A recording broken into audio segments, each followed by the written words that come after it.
Bonsoir à tous, nous sommes donc jeudi 25 juillet 2023. Nous sommes désolés de l'heure du retard, il est quasiment bientôt 22 heures ici à Bruxelles. Alors, sans plus tarder, on va commencer. Je vais demander à tous ceux qui sont dans l'émission de couper leur micro, s'il vous plaît.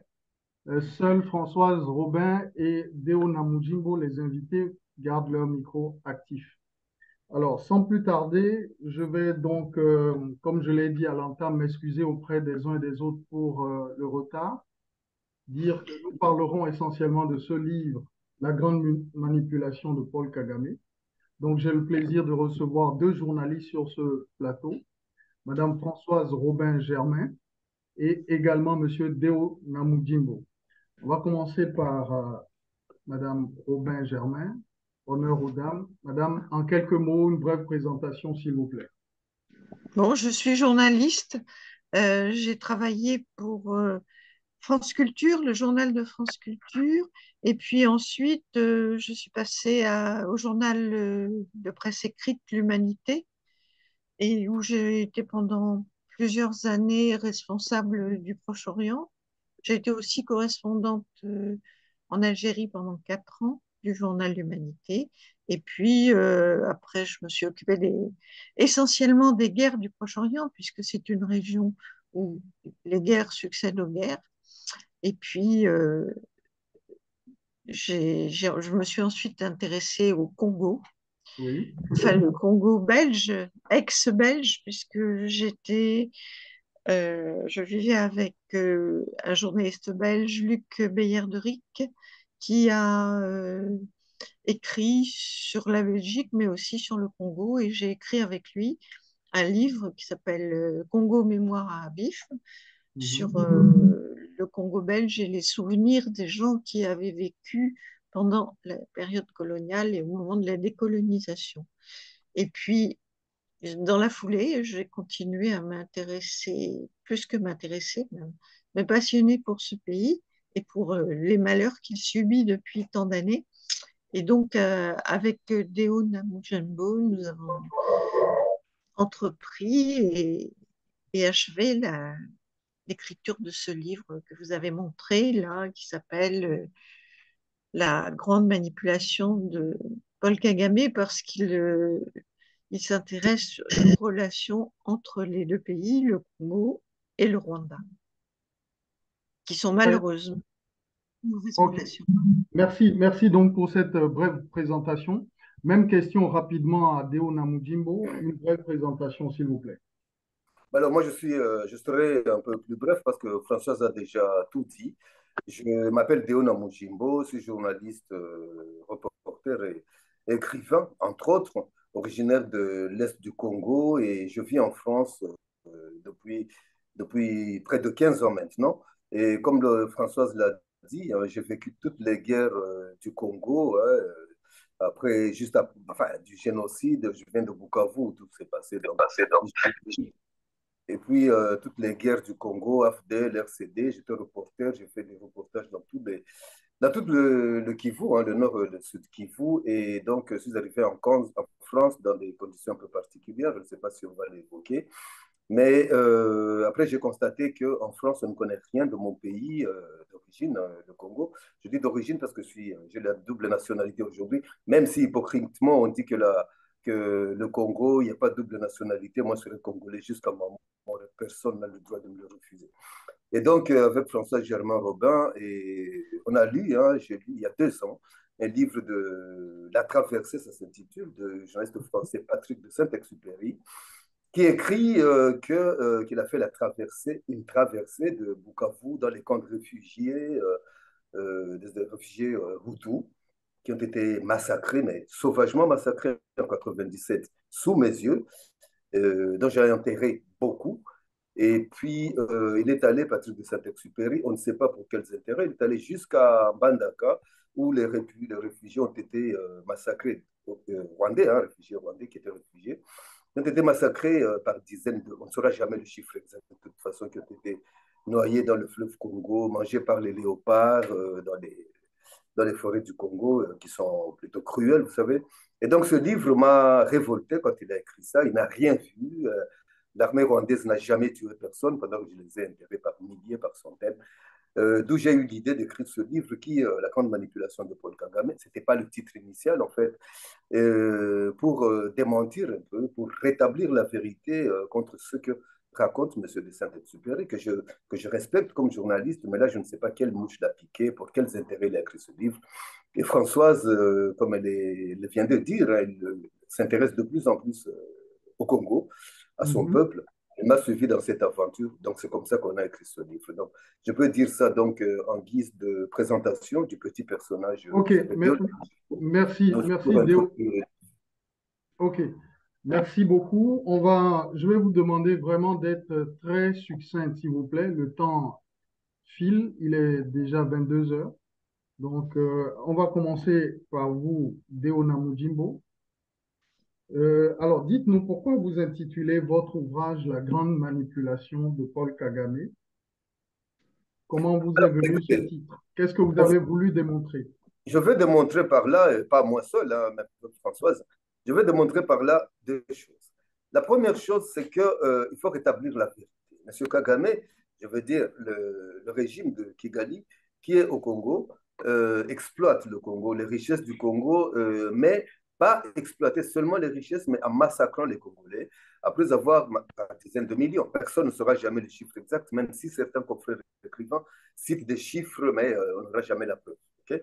Mais ce que je veux dire, c'est que pour ce faire, pour avoir accès aux minerais stratégiques, aux richesses, aux ressources du Congo, il se fait exploiter par, si vous remontrez la couverture, par de grands États, ce qu'on appelle les grands de ce monde, sous la couverture.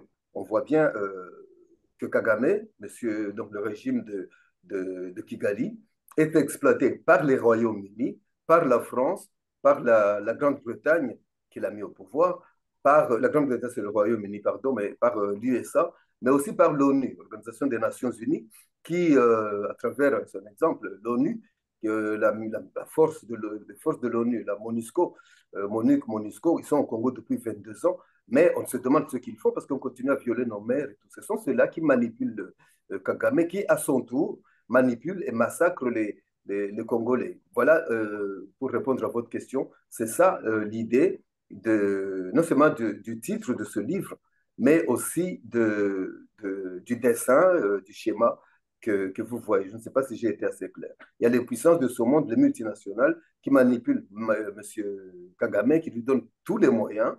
Il n'y a pas longtemps, hein, il n'y a pas longtemps, deux exemples, il n'y a pas longtemps, on a appris que l'Union européenne a encore donné 20 millions d'euros à Kagame, en sachant bien qu'il va les utiliser pour massacrer encore plus de Congolais.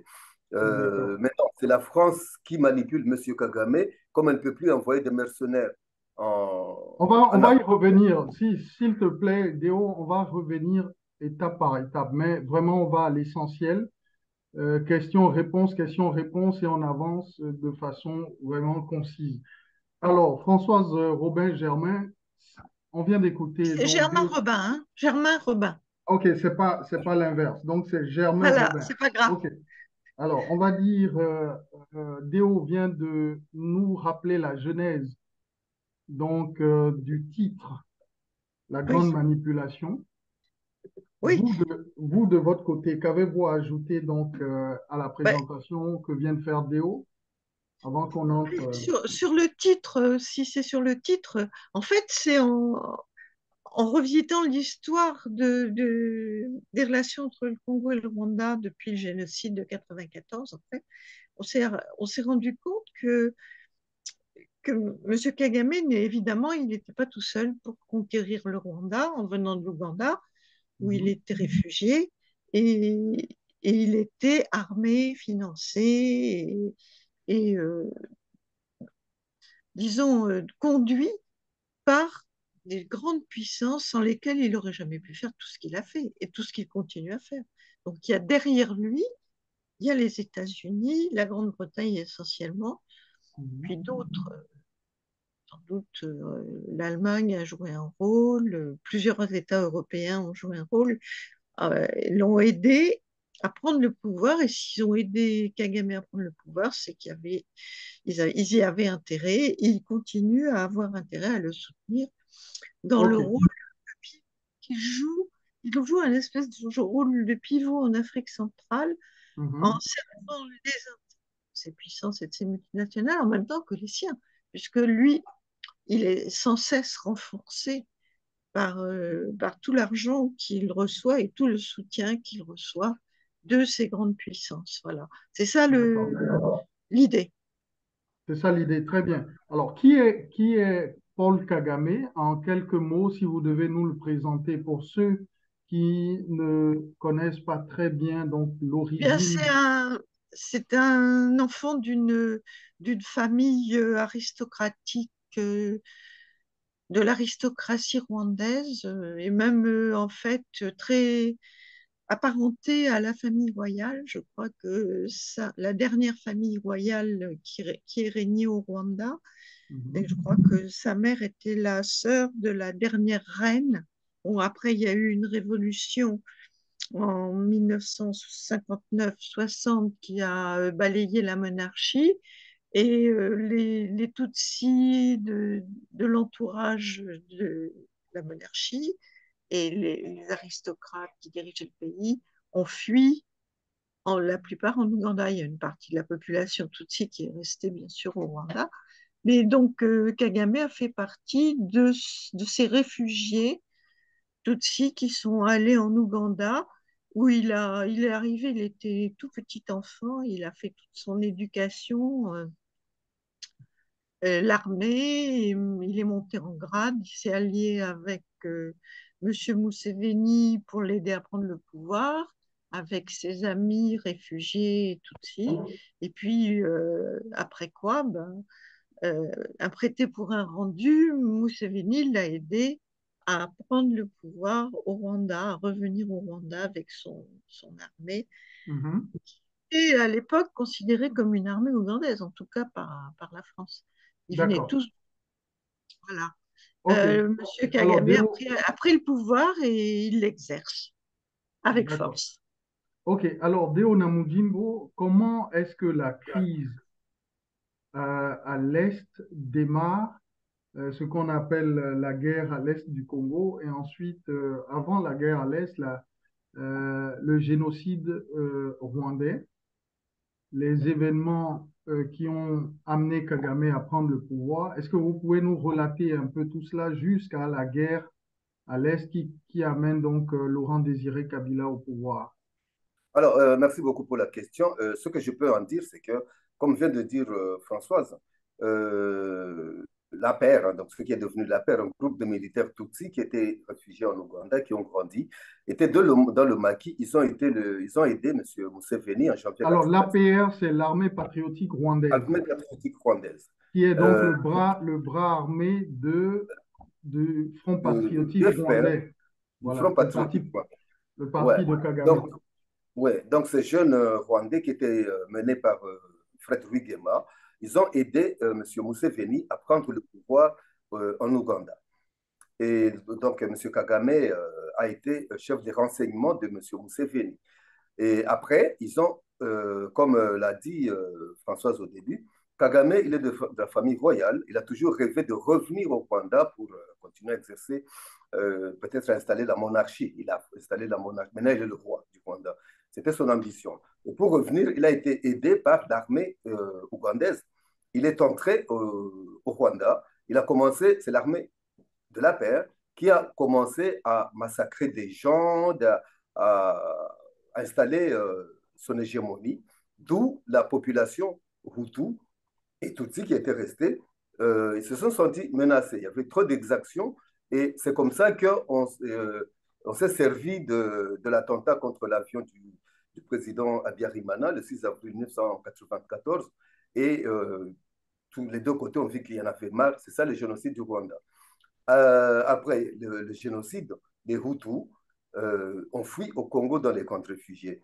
Mais la communauté internationale a un grand rôle à jouer, a joué un grand rôle, disons, dans cette histoire, parce qu'ils n'ont pas placé les réfugiés à 200 km comme le demande, comme l'exige les textes internationaux. Ils les ont placés juste à la frontière entre le Rwanda et le Congo, au bord du lac Kivu, au bord de la rivière Rusizi, avec leurs armes, ce qui ne s'est jamais vu.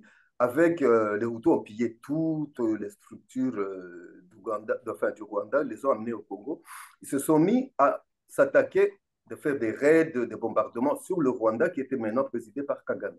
D'où en 1996, Kagame dit je dois déstabiliser les camps de réfugiés. Il y avait 27 camps de réfugiés tout au long de la frontière. Mais pour entrer au Congo, au Zaïre à l'époque, en 96-96, pour déstabiliser les camps de réfugiés, la communauté va crier à l'ingérence, etc. Il ne peut pas entrer avec ses tenues militaires. Ils sont allés chercher le seul vieil opposant à Mobutu, au président Mobutu, qui restait, mais il était en Tanzanie. Il a été surpris à voir qu'on le met à la tête d'une armée de jeunes Kadogo, des jeunes enfants soldats, qui donc sont venus pour déstabiliser les camps de réfugiés. Ils sont arrivés à Bukavu, donc dans les camps de réfugiés, qu'ils ont bombardés tous à 5 heures du matin. Ils ont massacré des gens, nous avons enterré des centaines de gens et tout. Et ils ont constaté que Mobutu n'avait pas d'armée, donc on pensait que Mobutu avait la plus forte armée, mais il ne payait pas ses militaires. L'armée s'est mise à piller la population et à s'enfuir vers Kinshasa. Ils les ont poursuivis, l'AFDEL, enfin, dénomination AFDEL, mais c'était M. Alors, Kabila. l'AFDL, il faut rappeler, on va toujours donner les précisions sur les sigles.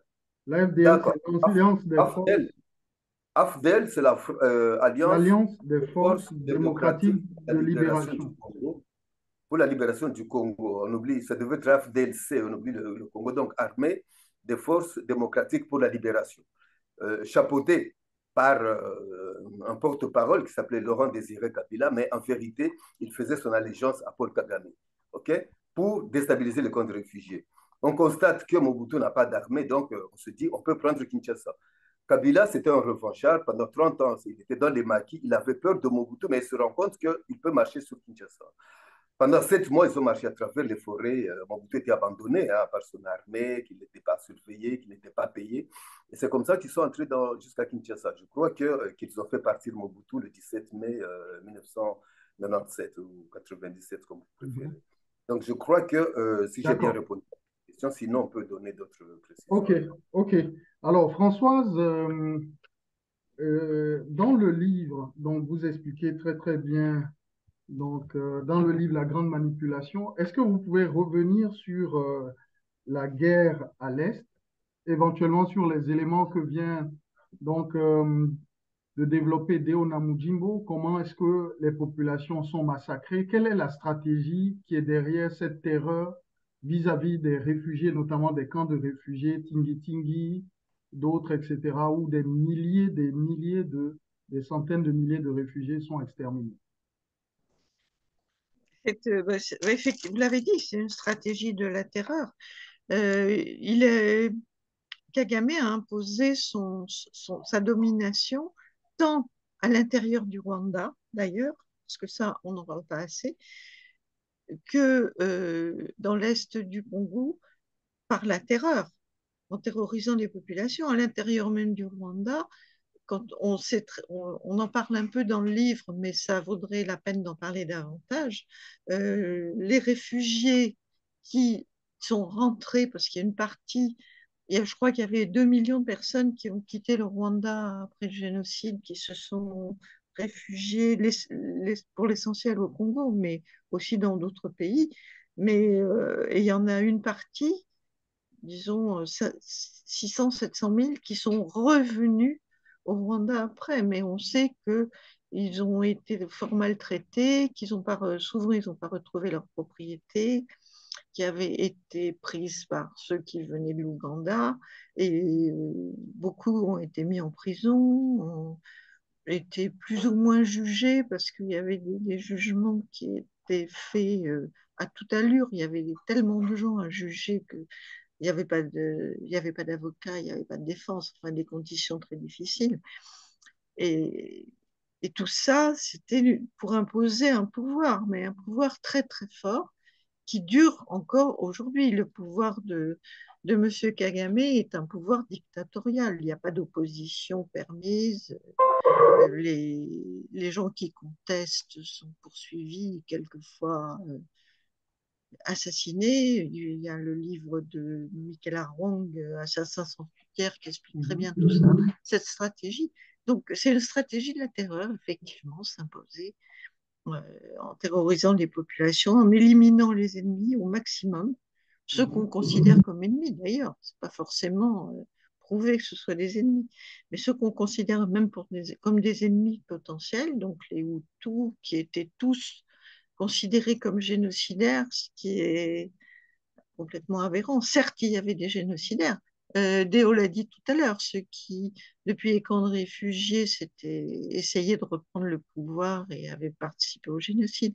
Mais les millions de gens qu'on voit fuir à travers les forêts du Congo, les femmes, les enfants, les bébés qui meurent dans les fossés, etc., ce n'étaient pas des génocidaires. C'était une D'accord. population terrorisée. Donc moi, je pense qu'effectivement, la stratégie de la terreur, c'est une stratégie de prise du pouvoir et de conservation du pouvoir. Et ça continue.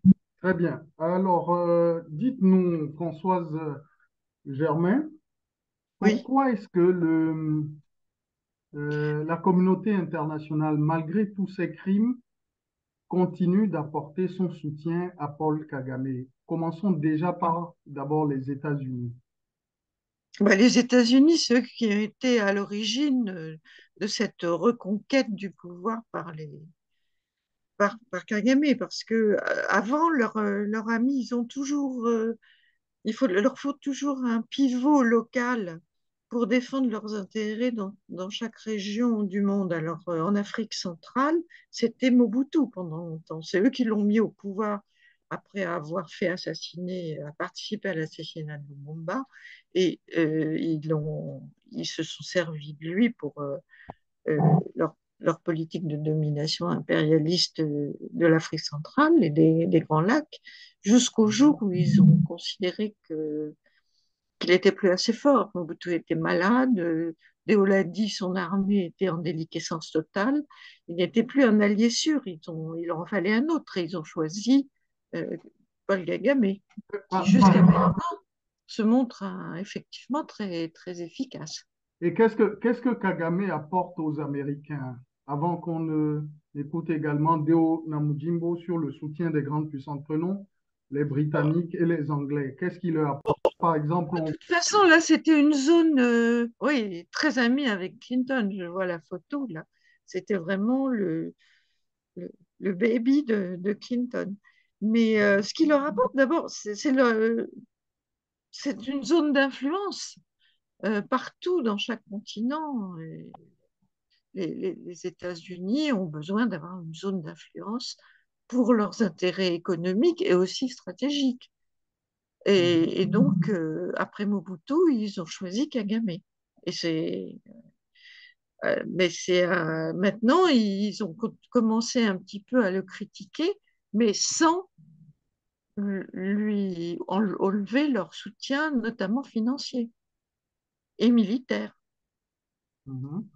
Ils ont Alors, commencé à ok, le critiquer un peu sur les histoires de droits de l'homme, surtout quand il y a eu l'arrestation là, de l'ancien directeur de l'hôtel Rwanda.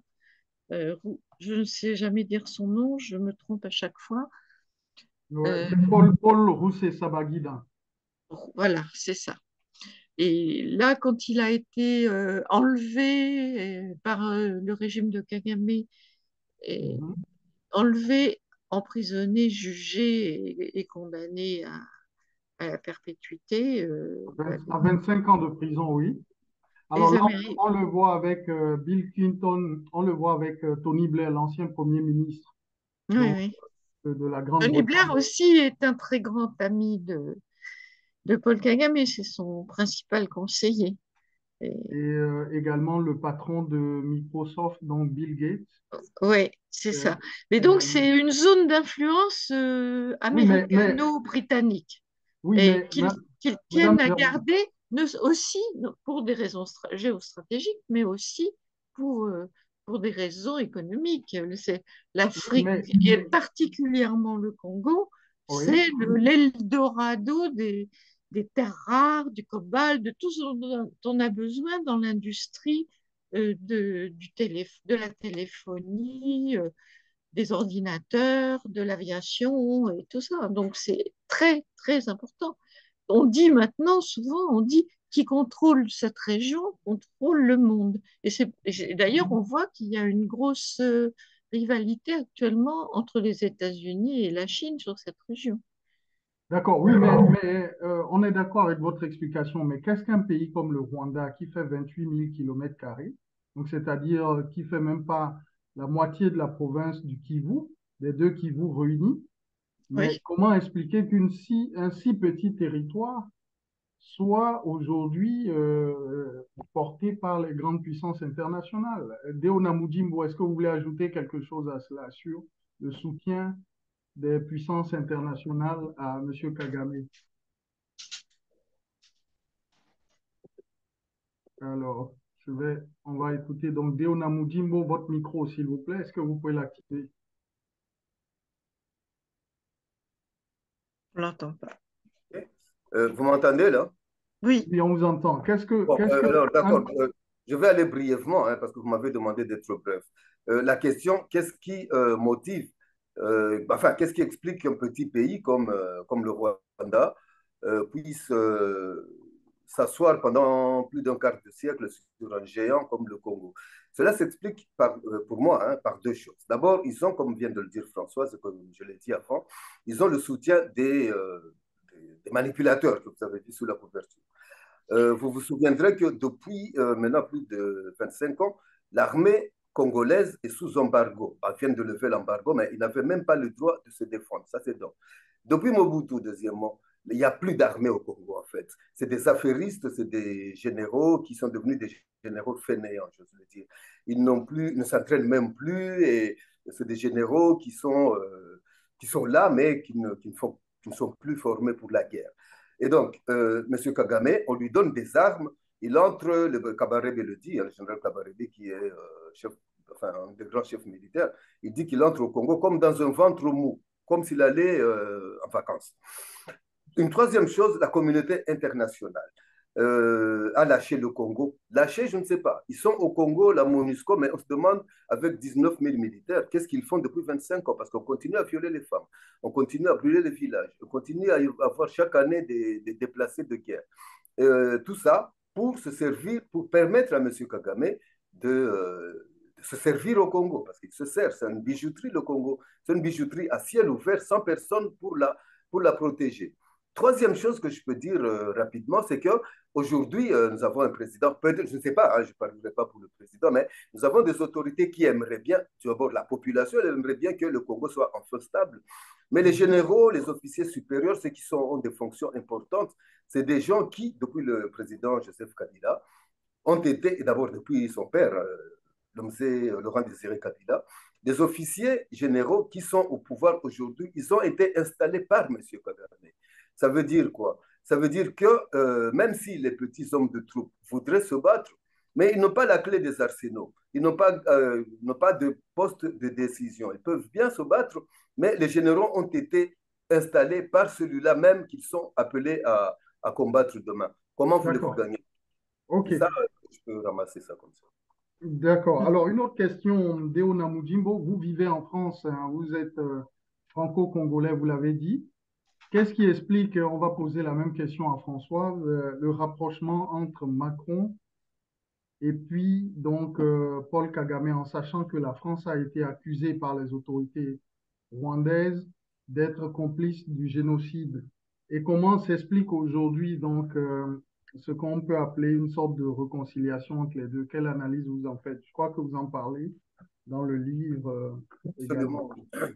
Absolument, on en parle dans le livre, mais je vous répondrai simplement que je ne sais pas hein, si Françoise va ajouter, mais en tout cas, moi-même, je ne peux pas comprendre cette analyse parce que dans ce livre, on a cité l'interview qu'on a réalisée avec M.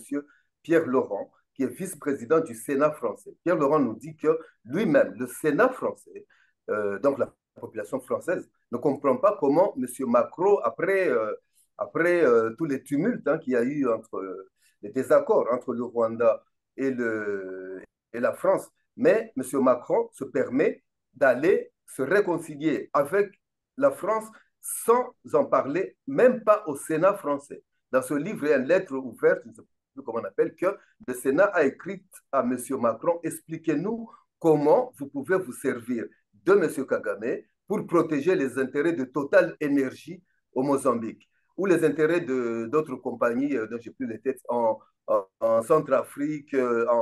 Donc, M. Macron a décidé de faire de l'armée de Paul Kagame une force mercenaire pour ses intérêts personnels, sans en parler à la France personnelle et puis avec d'autres groupes. Ça, c'est une chose. Deuxième chose, la France entière ne comprend pas comment M. Macron peut avoir, sans en parler à la France, sans en parler au Sénat ni à l'Assemblée nationale, chapeauté, il a Monsieur le Président Macron, pour des intérêts que je vous dis, je ne pouvais pas répondre, je ne suis pas dans la tête de mon président, parce que je suis français aussi, de l'un de mes deux présidents, je peux dire. Donc, sans en parler à la France, il est allé, comment je peux dire, il est allé appuyer et même paterniser la candidature de Madame la ministre rwandaise aux Affaires étrangères, Louise Mushikiwabo. Le Rwanda, c'est un pays anglophone, mais il est chapeauté par, enfin, le Rwanda, un pays anglophone, chapeaute l'Organisation internationale de la francophonie. C'est un non-sens, mais je ne sais pas si les Français Alors, se posent. Mais une, en plus une, je peux finir. un élément, juste un élément, et vous allez compléter, c'est que du temps de Sarkozy, le président Sarkozy, lui, il avait milité pour que l'Est du Congo, les richesses et le territoire soient partagés avec le Rwanda. Est-ce que vous partagez cet avis? Non, mais écoutez, je peux simplement dire une chose. Monsieur Sarkozy, on le sait, il est d'origine hongroise. Pourquoi il n'a pas dit qu'une partie de la Hongrie, les richesses, s'il y en a là-bas, qu'on les donne aux pays voisins? Ça, c'est un non-sens. C'est un non-sens, c'est Sarkozy. Vous savez ce qu'il a fait en Libye avec l'assassinat de Kadhafi, qui fout la merde aujourd'hui dans toute l'Afrique et tout. Sarkozy, bon, avec le respect que je lui dois, je ne sais pas s'il réfléchit à ça. D'accord. Alors, Françoise, même question sur la réconciliation entre la France et le Rwanda.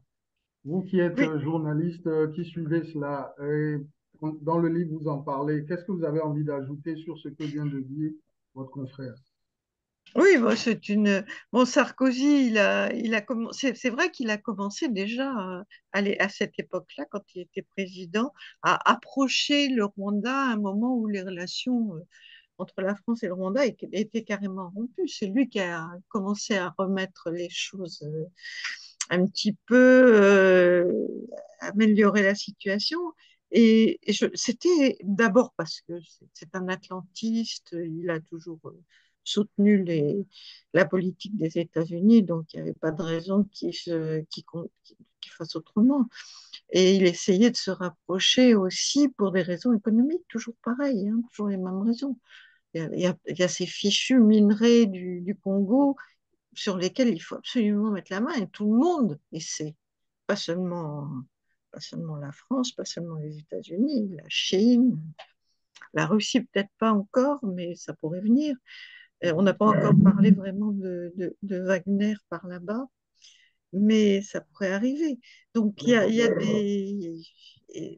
y a effectivement des intérêts économiques énormes, vraiment énormes.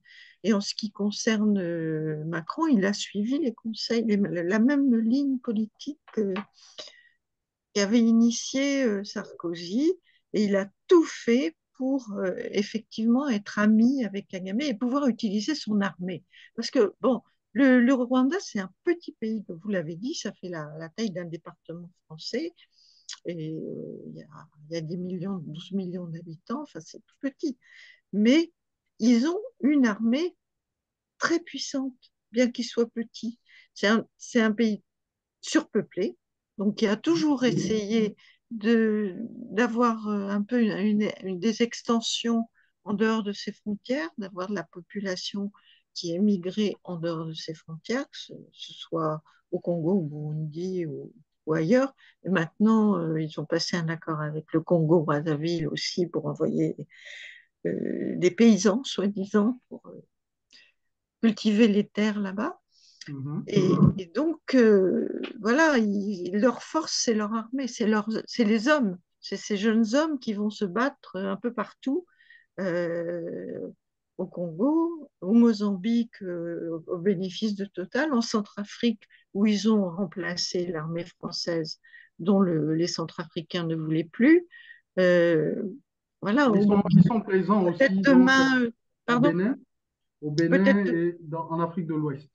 oui, ils ont commencé à prendre position en Afrique de l'Ouest. Effectivement, il y a eu des accords qui ont été passés au Bénin lors de la visite du président Kagame, où il a d'ailleurs fait ces fameuses déclarations en disant que Alors, une partie c'est- de, c'est très une bien partie, comme Françoise Germain ou oui, Robin, voilà, ouais, c'est bien Françoise Germain Robin. On va y oui, c'est arriver. ça, oui, Alors, Elle tient à son nom complet, ce qui est normal. euh, vous m'offrez une transition. Là, on va suivre un petit élément sur la déclaration de Kagame au Bénin et puis on va oui, revenir un peu là-dessus et prendre quelques questions d'accord. par la suite. OK? Alors, si vous me permettez, le temps qu'on puisse régler ça, c'est parti. Voilà, donc c'est en lien avec vos propos et vous allez venir. Donc, L'occasion pour le porte-parole du gouvernement congolais de revenir sur les propos du président rwandais Paul Kagame. Il a l'habitude de travestir l'histoire. Il peut le faire dans son pays, le Rwanda, mais il ne peut pas le faire en République démocratique du Congo. C'est lui qui est à la base de la situation d'insécurité en l'Est de la République. est-ce que vous avez le son, François Germain? Pardon? Est-ce que vous entendez? Oui, Super. Démocratique du Congo. Je me ferai l'économie de vous rappeler les RCD, les CNDP, les M23, les M23 et tous ces groupes proxy qu'il a toujours utilisés. C'est parce que justement nous avons détricoté chaque point de sa stratégie de manipulation mensongère qu'il pense aujourd'hui pouvoir réorienter les débats autrement. Il ne nous trouvera pas. Kinshasa riposte ainsi à ce qu'elle qualifie de nouvelles provocations de Paul Kagame. Lors de sa visite officielle à Cotonou au Bénin ce week-end, le président rwandais a affirmé que la crise sécuritaire dans l'est de la RDC était une conséquence du tracé des frontières à l'époque coloniale. En ce qui concerne le M23 et les personnes liées au M23, les Congolais qui ont des origines rwandaises, il faut savoir que les frontières qui ont été tracées lors de la période coloniale ont découpé nos pays en morceaux. Une grande partie du Rwanda a été laissée en dehors, dans l'est du Congo, dans le sud-ouest de l'Ouganda, etc. Les gens de ces régions dans ces pays autres que le Rwanda ont des origines rwandaises, mais ne sont pas rwandais. Ils sont citoyens de ces pays qui ont absorbé ces parties du Rwanda à l'époque coloniale. C'est un fait de l'histoire. Rébellion majoritairement Tutsi, le M23 a repris les armes fin 2021. Le groupe reproche à Kinshasa de ne pas avoir respecté des engagements sur la réinsertion de ses combattants. La RDC a... Alors, Françoise, oui. sur les déclarations du président Kagame qui appelle à revoir le tracé des frontières, comment vous expliquez? En réalité, ça remet en cause ce qui a toujours été dit pendant 20 ans sur le fait qu'ils étaient au Congo pour pourchasser les FDLR et les génocidaires qui étaient réfugiés Oui. dans la forêt congolaise. Comment vous Non, puis ça analysez? remet en cause aussi les principes qui ont été admis majoritairement ou même peut-être unanimement par l'ONU et par l'OUA de non remise en cause des frontières héritées de la colonisation. Je ne sais pas si c'est un bon principe, mais en tout cas, c'est un principe qui est universellement admis jusqu'à maintenant. Et là, lui, il dit non, ces frontières sont fausses, ce qui n'est pas tout à fait ce qui est pas tout à fait idiot d'ailleurs, parce que c'est vrai que les frontières qui ont été tracées un peu dans toute l'Afrique à cette époque ne tenaient pas beaucoup compte, en tout cas, même pas du tout compte de la volonté des peuples, ça c'est clair, hein. On n'a pas D'accord. demandé. Alors, Déo, sur les propos de Paul Kagame au Bénin, comment vous analysez cela? Écoutez, l'analyse est toute simple. OK? Il est dit partout, vous le savez. Tout le monde dit aujourd'hui que le Rwanda, donc l'APR, c'est l'armée la plus disciplinée et la plus forte au monde. Ça, je peux en témoigner. Ils sont très forts parce qu'ils sont appuyés. Mais le principe de dire que l'armée rwandaise est à l'est du Congo pour chasser les F-23 et les FDLR, ben, donc les forces démocratiques pour la libération du Rwanda, les FDLR, c'est vrai qu'ils ont existé il y a 25 ans formés dans les camps de réfugiés. Mais c'est des petits vieux aujourd'hui qui ne s'entraînent pas, qui n'ont pas de terrain, ils n'ont pas de terrain, enfin, comment on appelle, de centre d'instruction. Ils n'ont pas d'armes. Ils ne sont... Bon, et pendant que l'armée rwandaise, c'est l'armée la plus puissante, c'est vrai, en Afrique. Ils doivent mettre 25 ans pour traquer ces gens. Ils disent que ils combattent l'FDLR, mais c'était dur combat. C'est pas vrai parce que l'armée rwandaise, des supplétifs de l'armée rwandaise sont jusqu'au Mozambique, sont en Bangui. À Bangui, donc je veux dire en Centrafrique. Ça veut dire que les FDLR, c'est un faux prétexte. Mais il faut comprendre aussi une chose, c'est que si on parle de manipulation, on a cité l'ONU. Il n'y a pas il n'y a pas une année, je crois, il y a 8 mois, M. Antonio Gutiérrez, secrétaire général de l'Organisation des Nations Unies, ça veut dire 187 pays, je crois, du monde entier, ils ont dit que, M. Gutiérrez, hein, sans honte, il dit que les Nations Unies, ONU, n'a pas la force de maîtriser le M23, un petit groupe de moins de 5000 personnes. Donc, le monde entier, les armées du monde entier ne peuvent pas maîtriser un petit groupe. La MONUSCO est là, elle peut chasser les M23 et toutes les rébellions, les groupes armés du Congo en 3 jours, avec les forces qu'on voit. Vous vous croiriez dans ce film de Schwarzenegger, mais il n'y a aucune volonté. Le Congo est lâché par la communauté internationale. OK. On a découvert ailleurs qu'il y a du lithium. Vous verrez que là-bas, les gens seront encore chassés demain. Ils vont en errance, en déplacement Merci. perpétuel à cause du lithium, parce que M. Elon Musk a besoin de lithium pour ces voitures électriques Tesla. Donc, le Congo... Merci, Déo. Une précision que vous avez dite. Le Rwanda n'a pas l'armée la plus forte d'Afrique. Ce n'est pas du C'est ce tout qu'on dit. exact. Oui, c'est ce qu'on dit, mais il faut rétablir les faits. L'armée angolaise, par exemple, est beaucoup plus solide que l'armée rwandaise. La plupart des pays de la SADC, leurs armées sont beaucoup plus puissantes que l'armée rwandaise. D'ailleurs, quand ils sont venus en 98 stopper l'avancée des troupes rebelles qui devaient prendre Kinshasa, ils ont été battus. L'armée zimbabwéenne est beaucoup plus puissante que l'armée La rwandaise, Tanzanienne aussi, ouais. l'armée tanzanienne, l'armée namibienne, l'armée sud-africaine et Oui. l'armée angolaise. Donc, le Merci, vous Rwanda avez... n'a pas du tout l'armée la plus forte d'Afrique. Ça, c'est important. Non, non, à mais ça, dire. ça fait... Merci beaucoup, Olivier, mais ce que vous dites là, c'est vrai, mais ça fait aussi partie de la manipulation, ok? Faire croire aux Mhm. gens que l'armée la plus puissante, c'est le Rwanda. De notre côté, on dit aujourd'hui que le Rwanda, c'est un pays qui est bien géré, parce qu'on voit Kigali, de belles routes, mais on oublie de dire que les routes qui traversent, très belles routes, hein, Rapidement, s'il vous plaît, oui. ouais, qui Finissez. traverse le Rwanda. On oublie de dire que ces routes existaient depuis l'indépendance. Mais on dit qu'aujourd'hui, c'est Kagame qui a fait des routes, qui a fait des beaux immeubles avec le Mhm. coltan qui est au Congo, de beaux immeubles à Kigali, mais allez, 20 kilomètres, nous avons des gens qui vivent au Rwanda. À 20 kilomètres plus loin, c'est dans les villages, c'est la misère la plus noire. C'est la misère la plus noire. Tout à Mais fait. comme Alors, on pille, oui, on va passer bon, sur une autre thématique, dès aussi vous le voulez bien. Je voulais vous amener à réagir sur un élément avant une toute dernière question. On va prendre des questions. Ceux qui veulent poser des questions peuvent lever la main et ça va être un peu interactif. Le temps file malheureusement. C'est la question de l'assassinat vous en parlez au tout début du livre, l'assassinat de l'archevêque Monseigneur Christophe Muziriwa, qui est l'archevêque de Bukavu, qui a été assassiné le 29 octobre 1996. Alors, expliquez-nous un peu, vous qui êtes de la région, donc la région du Kivu, comment ils ont procédé, pourquoi ils visaient les prélats, les chefs religieux catholiques qu'ils ont assassinés un à un, et ensuite aussi les chefs coutumiers. Qu'est-ce que ça visait, cette stratégie? vous savez, vous êtes africain comme moi. Vous êtes africain comme moi. Bon, heureusement, malheureusement, je ne sais pas. Il y a eu, on s'est servi des prêtres pour coloniser l'Afrique. Ça veut dire que Monseigneur, enfin, les évêques, les prêtres, quand ils parlent, toute la population les écoute.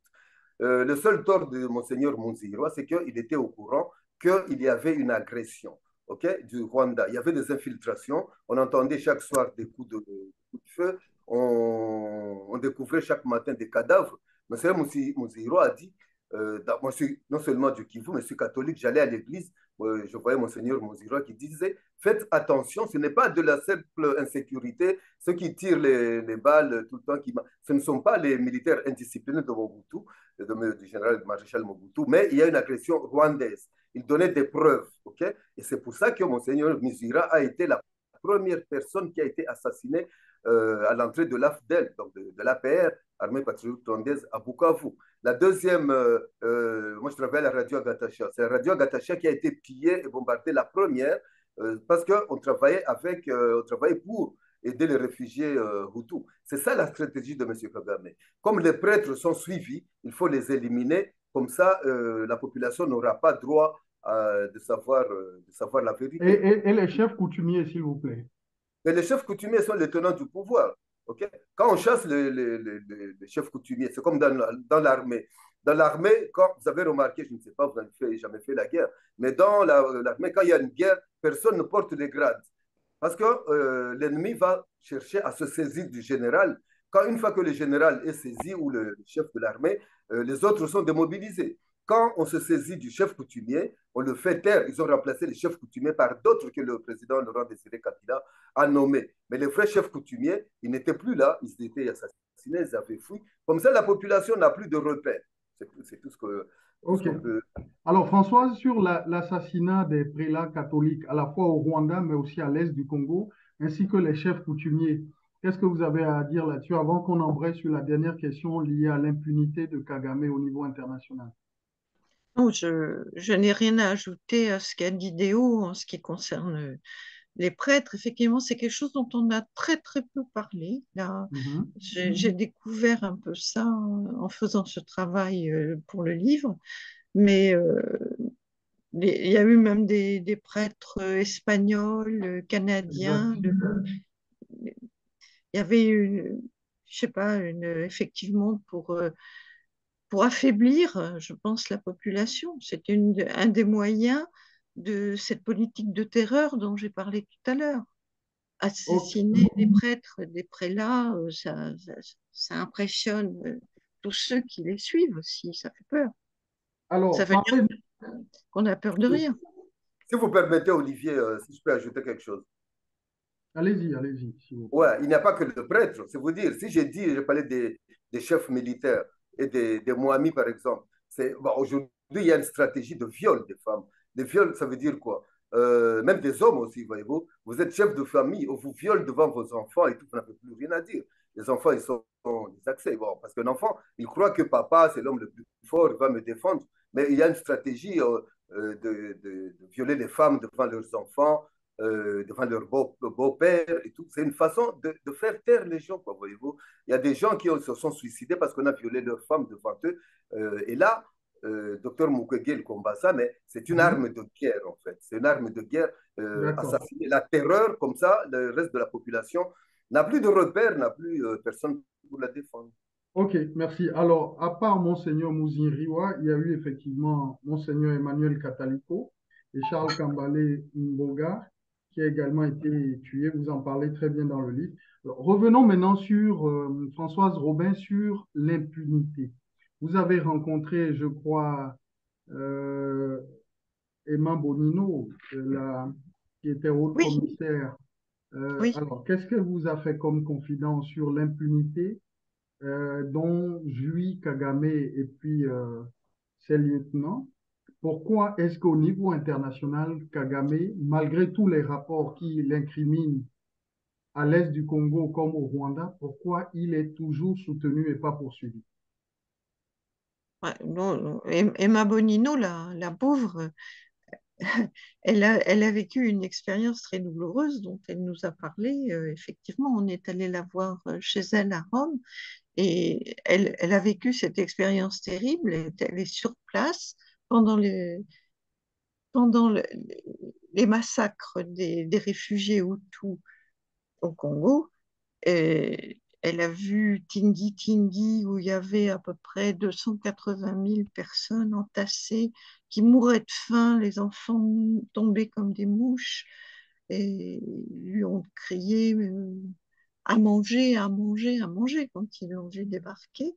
Et elle a vu tout ça, elle a entendu les récits des crimes, des massacres. Et quand elle est revenue en Europe, à Bruxelles et à Strasbourg au Parlement européen, elle a raconté tout ça et on ne l'a pas cru. On l'a dit, on n'a pas écouté. Et ça, c'est terrible. C'était une volonté, il y a une volonté internationale de ne pas voir ce qui se passe là-bas, ce qui se passait à l'époque et ce qui se passe aujourd'hui. Les médias n'en parlent presque pas. Un petit peu, Mais pour quelle raison? Ah, ben, pour pour quelle assurer, raison? pour Parce quelle que raison? On va laisser Françoise finir et terminer, ok. ensuite. Mais pour assurer justement cette impunité.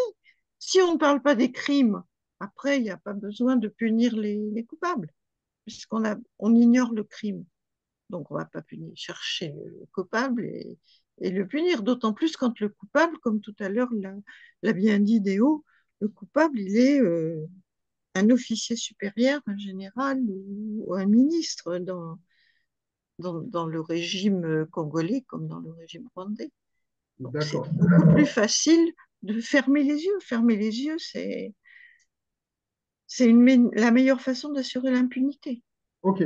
Alors, Déo, à la page 320, hein, vous avez donc échangé avec le député Pierre Laurent du Parti communiste. Il parle de l'expérience donc du professeur Denis Mukwege d'instaurer donc un tribunal pénal international chargé de juger les crimes commis à l'est du Congo. Pourquoi est-ce que tout ça n'est pas mis en place? Pourquoi est-ce que Kagame continue de bénéficier d'une impunité internationale? Ben, on l'a dit mille fois. On l'a dit mille fois. Kagame, c'est le pion de cette communauté internationale. Ils ne vont pas les juger. Ils ne vont pas le lâcher, à moins qu'ils peuvent, hein, ils peuvent le démettre. Mais aussi longtemps qu'il est le président, il détient tous leurs secrets. Si on va le juger, il va dire qu'il lui a donné les armes. Il va dire tout ce qu'il sait. Parce qu'un voleur peut juger un autre voleur. Toi, tu voles, je t'ai vu, moi j'ai tué, tu m'as vu, qui va juger l'autre? Qui va juger l'autre? Mais à ce propos aussi, je voulais ajouter, pour ce qui est de l'impunité, parce qu'on est encore dans le même contexte. On a parlé de Madame Emma Bonino, que nous sommes allés voir à Rome. Mais il faut dire aussi Madame Carla Del Ponte, la Suissesse, Carla Del Ponte, qui était procureure générale du tribunal pénal international pour le Rwanda, juste après le génocide. Et là, osé dire, bon, évidemment, dans une guerre, il y a des morts de l'autre côté. Pourquoi on ne doit juger que les Hutus, soi-disant génocidaires, mais pas les Tutsis? Il faut juger aussi les Tutsis parce que nous savons qu'ils ont aussi participé d'une façon. Elle a été virée le lendemain. Il ne faut pas parler qu'un seul Tutsi a tué un seul Hutu. Donc, ce sont les pauvres Tutsis qui ont été tous massacrés par ces salopards de Hutus. Mais il y a le mémorial du génocide à Kigali. Il n'y a rien qui prouve qu'il n'y a que des crânes de Tutsis là-dedans. On a vu, nous, des camions pleins de squelettes venus des camps de réfugiés Hutus qui ont traversé la frontière, qui sont aujourd'hui dans les mémoriaux du génocide. Mais on dit qu'il y a des Tutsis qui ont été massacrés, mais on ne dit jamais qu'un seul Hutu a été massacré. C'est ça, donc, l'impunité, elle est consacrée. Madame Carla Del Ponte a été démise de ses fonctions, elle a été virée comme une malpropre, simplement qu'elle a dit, parce qu'elle a dit qu'il fallait aussi juger les Tutsis, parce qu'il y a eu, il y a eu des tueurs C'est-à-dire que dans les deux camps. Il n'y a D'accord. pas longtemps, il y a une année, je crois une année et demie, Madame Natacha Polony, qui est une journaliste française, enfin, directrice de publication du journal magazine Marianne, elle a été jugée en France par les tribunaux français, simplement parce que dans une émission de radio, en parlant du génocide, elle a dit, ce qui est vrai, qu'il y avait des salauds dans les deux camps. Elle est portée en justice aujourd'hui. Aujourd'hui, Deona Mujimbo et Françoise Germain Robin, ils ne peuvent pas parler dans leur livre, dans aucun média, en France ou en Belgique. C'est l'omerta totale, de même que Michel Aron, de même que Charles Onana, de même que tous ceux qui écrivent contre Kagame. Vous n'avez pas droit à la parole. Il ne faut pas Tout dire à fait. que Kagame a ton émission, je ne sais pas, si tu n'as pas pris de précaution, ils peuvent la couper à n'importe quel moment. OK? Donc, il faut jamais, il y a des Alors, associations comme il faut ajouter là, effectivement que on lors ne du dit café pas politique, que Kagame ne bénéficie pas de son impunité. oui, oui, lors du café politique, le café politique aussi avait été annulé ici suite à des pressions donc de Kigali. Ça, c'est important de le dire. On va prendre quelques questions. Je ne sais pas si c'est bon. Euh, il est 22h48. On va prendre quelques questions, des contributions et on va conclure, s'il vous plaît, si vous le voulez bien. Hmm. Ceux qui veulent poser des questions, lèvent la main ou apporter des contributions. Il y a Chimène qui a levé la main. On va lui donner la parole et puis l'écouter rapidement et revenir à vous. Oui, au TEP à tous. Au fait, moi, je suis frustrée quand j'entends l'histoire du Congo parce que, comme on dit, si le Congo, l'Afrique est un revolver, le Congo est la touche pour déclencher ça. Mais je ne comprends pas. Comment est-ce possible un pays de 28 000 Kilomètres kilomètres carrés. carrés essaie de dompter un autre pays qui fait presque toute la superficie de l'Europe. Moi, je voudrais savoir si Paul Kagame connaît le point d'Achille du Zaïre et les Zaïrois, au lieu d'être dans la distraction et tout ça, prenez le temps de connaître le point d'Achille aussi de Paul Kagame, parce que chacun a des points d'Achille. C'est qui Les, le chef de Kagame? les tendons d'Achille, oui. Pourquoi vous ne vous en prenez pas au chef de Kagame, qui est derrière Kagame? C'est bien de dire Kagame, Kagame. On dit souvent que le noir est l'ennemi l'ennemi du noir, c'est ça. Mais qui sont derrière Kagame? Prenez-vous directement ceux qui financent, ceux qui le soutiennent pour en finir une bonne fois pour de bon. Il a sûrement un point d'Achille. Les Congolais doivent prendre le temps, les Aïrois doivent prendre le temps de connaître comment faire pour essayer de le vaincre. Parce que lui, il a pris le temps pour étudier les Congolais. Suite à comment ils prendront le temps pour le faire, les panafricains vont vont les soutenir. Parce que comme ça, rester et jouer aux victimes et tout, arrivé un moment, il faut prendre ses responsabilités. Je vous remercie. Merci. Alors, on va prendre une autre question. Monsieur Yves, s'il vous plaît. Oui, bonsoir. Quelques questions rapidement. Le monsieur, dans le livre, on parle de la réaction du président du Sénat français. D'après les deux journalistes, comment est-ce qu'ils ont analysé ces affirmations et est-ce qu'ils ont été surpris par ces propos quand on sait que ce soit le Sénat, la Chambre, le Quai d'Orsay, Matignon, Palais Bourbon, tout le monde milite pour que la France puisse sauvegarder ses intérêts. La deuxième question, Le monsieur il du a fait Sénat français, de quel monsieur? oui, le président du Sénat français a répondu qu'il ne sait pas pourquoi Macron a pu tisser des relations. Je pense que le monsieur me suit très bien. Bon, Comment ok. est-ce qu'ils analysent ces affirmations et est-ce qu'ils ont été surpris, les deux intervenants, par rapport à cette réaction? C'est ça ma question. La deuxième question, pour aller très vite, il y a un présumé danger qui a été brandi chaque fois, donc les FDLR. Est-ce qu'aujourd'hui, cette force existe encore? Dans l'affirmative, dispose-t-elle d'une base arrière ou des cellules dormantes? La troisième question, le M23 n'a pas plus de 6 000 hommes. Et Antonio Guterres même l'a affirmé que la MONUSCO est incapable de faire face au M23. Finalement, comment expliquez-vous l'abandon de la RD Congo par la communauté dite internationale face au massacre permanent des populations à l'est du pays? Enfin, les assassinats et la traque sont devenus les moyens courants utilisés contre toute opposition au M23 et au régime de Kigali. Comment est-ce que eux, ils arrivent à faire face à cette pression? Et je terminerai sur la justice pour les victimes. Selon vous, est-ce que les médias mainstream sont-ils complices ou passifs face à la douleur du peuple congolais et est-ce qu'il y aura un jour une justice pour les victimes? Merci pour mes questions fleuves et Alors, merci beaucoup, Yves. Par contre, je ne sais pas si les différents auteurs ont noté vos questions. Est-ce que Françoise Germain Robin, vous avez noté les questions, ou même Deo Namujimbo? Au cas où vous ne l'aurez pas fait, je vais peut-être prier Monsieur Yves, peut-être de nous reprendre. Alors, rapidement. Excusez-moi, Olivier. Excusez-moi, je ne vais pas noter les questions de notre ami Yves, mais je vais simplement répondre qu'il a dit lui-même, hein, des questions fleuves. Mais toutes les questions qu'il vient de poser, on en a parlé. Si on doit répondre à toutes les questions de Yves, il faudra recommencer toute l'émission. Il a parlé de la réaction de l'Assemblée nationale, c'était le Quai d'Orsay et tout. Dans ce livre, on dit très bien, on l'a dit, que M. Laurent, Pierre Laurent, a été surpris, donc tout le Sénat, ils ont fait une lettre ouverte à président Macron pour essayer, pour leur expliquer pourquoi il appuie Kagame, pourquoi il appuie une dame rwandaise à la francophonie.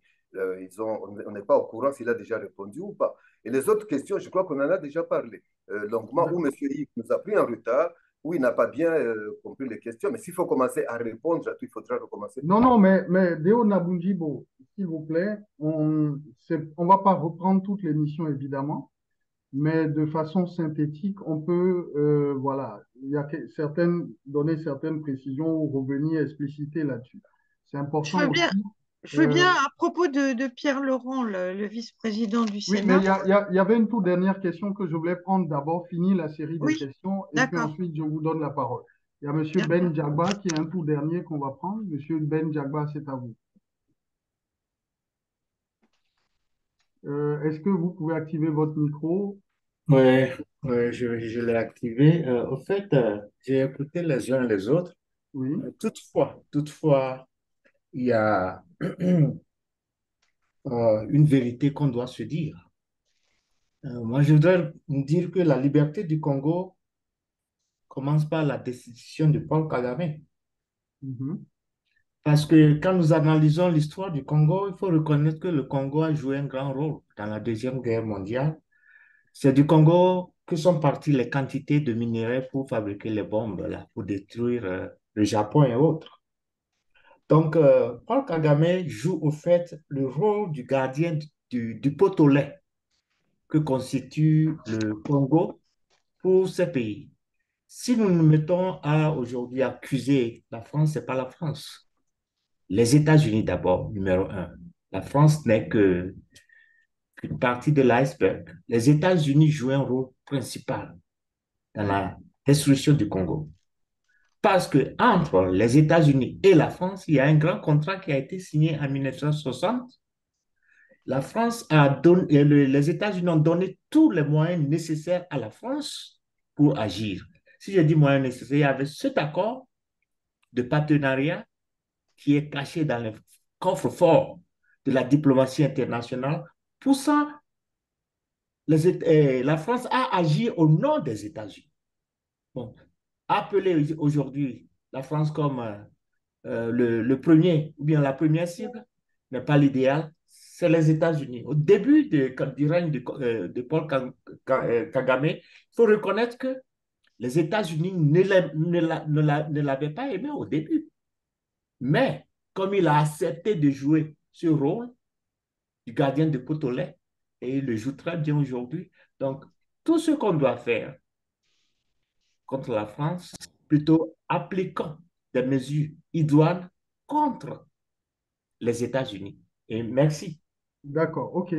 Merci beaucoup. Alors, c'est à vous. On va commencer par Françoise Robin Germain sur Germain Robin plutôt. Voilà. Oui, Germain Robin. Je vais encore Oui, me faire taper sur les doigts. Bon, je vais y arriver. Alors, donc, Madame Germain Robin, c'est à vous sur les questions, les contributions. Il y a eu plus de contributions, hein. On vous oui, plutôt. Non, simplement la question concernant pourquoi Pierre Laurent, vice-président du Sénat, était surpris de l'accord entre Macron et Kagame. Ben, ça tient aux institutions de la France. Chez nous, on a un régime présidentiel et en matière de politique étrangère, le président décide seul, ou pratiquement. Il prend très peu de conseils. Même il peut déclarer la guerre sans l'accord du Parlement. Mais il a seulement un devoir d'information après coup. On a participé la France a participé à la guerre d'Irak sans prendre l'avis de la représentation nationale, qui est le Parlement.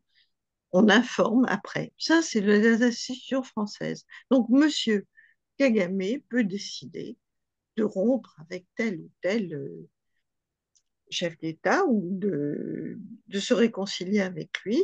Et bon, effectivement, en général, il a l'accord des gens de son parti, de ceux qui le soutiennent, mais il n'a pas à demander l'autorisation à personne. Il n'y a pas.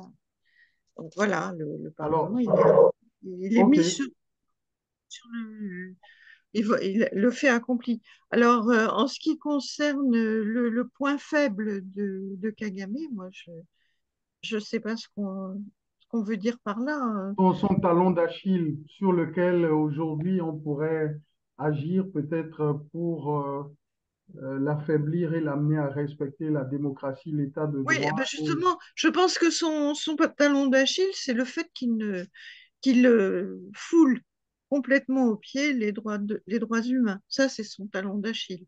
Par exemple, on l'a vu avec ce qui s'est passé avec non, pas les États-Unis, avec la Grande-Bretagne, là.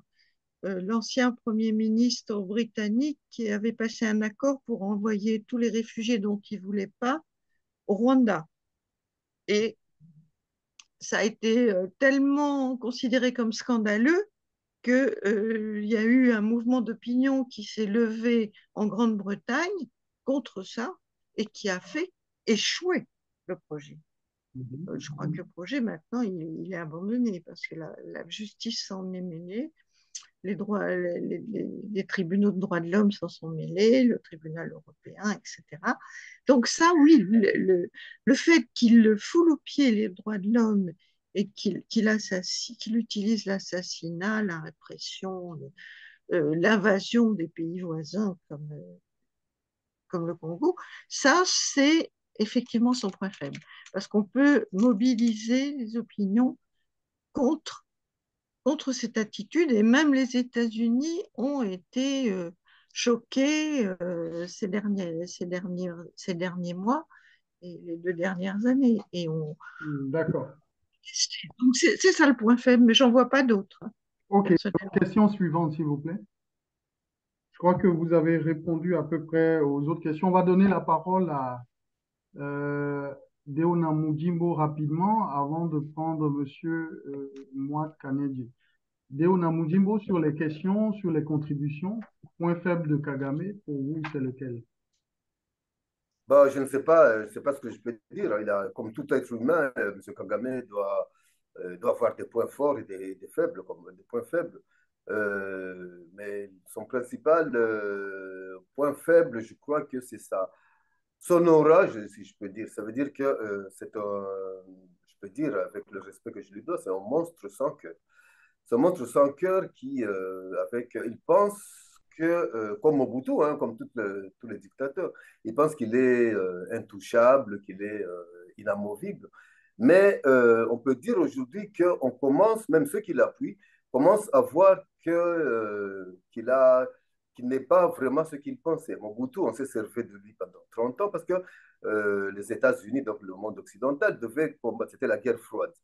Mais à un moment, on n'avait plus besoin de lui. Vous savez, par exemple, pour la guerre en Angola, les guerres en Angola, on avait besoin de Mobutu pour que les armes de l'UNITA de Jonas Savimbi transitent par le Congo. Mais avec la fin de la guerre froide, Mobutu, on n'avait plus besoin de lui. Il était vieux, malade et on n'avait plus besoin de lui. On l'a nettoyé comme en 3 jours. Il n'avait plus, et puis d'abord, il n'avait pas d'armée lui-même.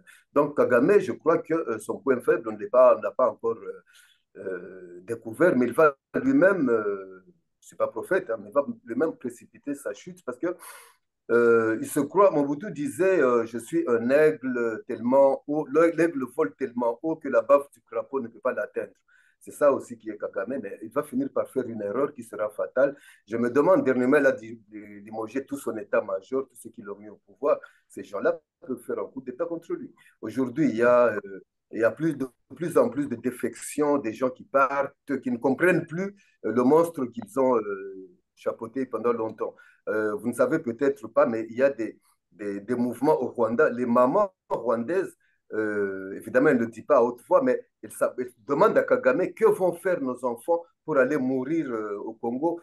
Qu'est-ce que nous y gagnons? Les mamans, ils réclament. Ça peut être le point faible de Mobutu, de Kagame. Bokassa, il était renversé. Il était supporté par son ami Giscard d'Estaing, mais le jour où il a fait tuer 30 élèves, on a vu que ça en avait marre, il y en avait marre. Donc, ça veut dire que Kagame, il se croit tout puissant, mais il va finir par faire une toute petite erreur et ses maîtres vont le lâcher, le remplacer par un Ok. autre.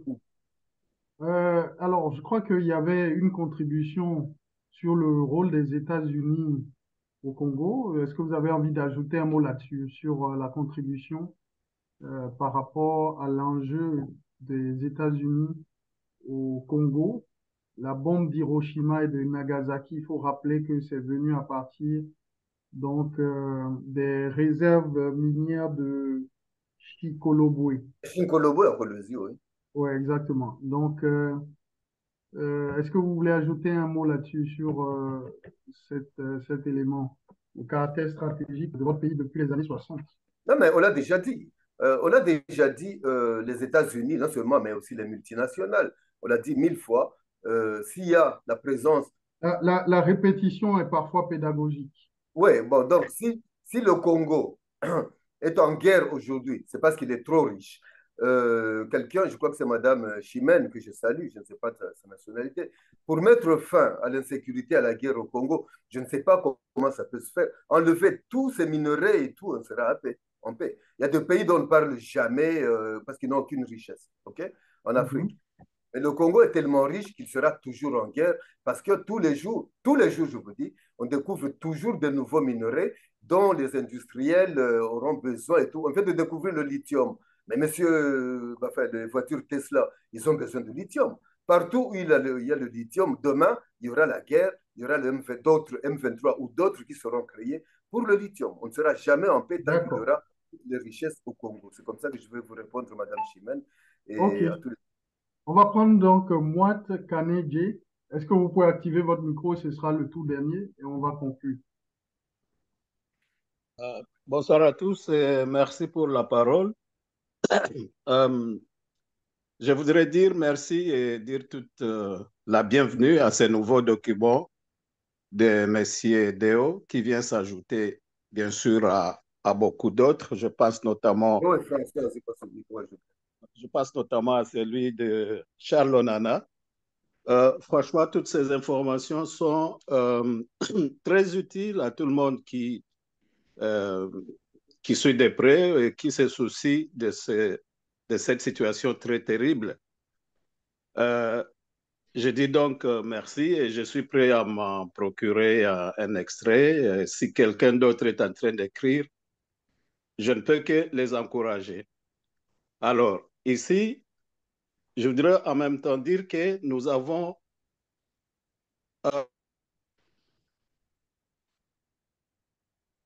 Alors, Monsieur Moat Kanedje, est-ce que vous pouvez activer votre micro, s'il vous plaît?